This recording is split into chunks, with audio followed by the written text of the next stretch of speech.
NBC 10 News at 5. Well, if you're a parent and you take your kids shopping, you've likely heard, "I want that. Can't we buy that?"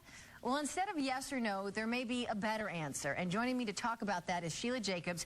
She's a certified financial planner, a financial educator, and author of some great kids' books. Thanks for being here. Thanks. It's great to be here. So there's a better way to sort of create a system and show kids how to do it instead of saying, yes, you can have that, or absolutely no, put it back. Exactly. Let's talk about how you can earn the dollars that it'll take to get this thing that you really want. I want today. So how do you do that? You do that by setting up a system of responsibilities and rewards, and then ways for children to earn those little extra things. You know, for instance, I have a 1-year-old and a 4-year-old. So one of my 4-year-old's responsibilities is picking up his things. But if he picks up after his little brother, that's something special, going above and beyond.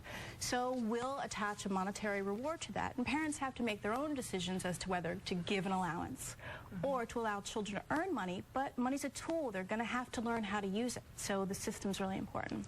And you also say, sort of lead by example. Open a savings account for your child. I mean, you have a savings account. Explain it to them and talk to them about it, right? Show them how to use it, take them to the bank with you, give them that concept. But even before you get there, I like them to see a visual expression of how well they're doing with their savings. So I love piggy banks, I definitely do.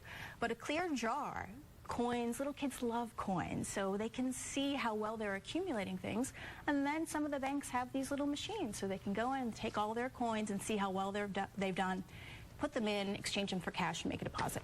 And then you tell them, you can make a wish list, because when you get to this many coins in the jar, or you add it up to this much, then you get to buy that thing you want. That special reward. And maybe we'll even help if they do a good job. Right, match it, right? Now, these books are so great because they don't just talk about money, they just talk about, look how great it is to save for a rainy day. Tell me about what the idea behind these. The theme is hard work, saving, and sharing, and inspired in part by my grandfather, who's one of the main characters, Farmer George. And, you know, Jake is this little pig on the farm who spends his days foraging and gathering and drying things in the sun. His friends are like, "Jake, we're taken well care of. Why are you doing this?"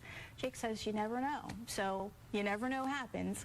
And Jake saves the day, and later on, Jake gets a job.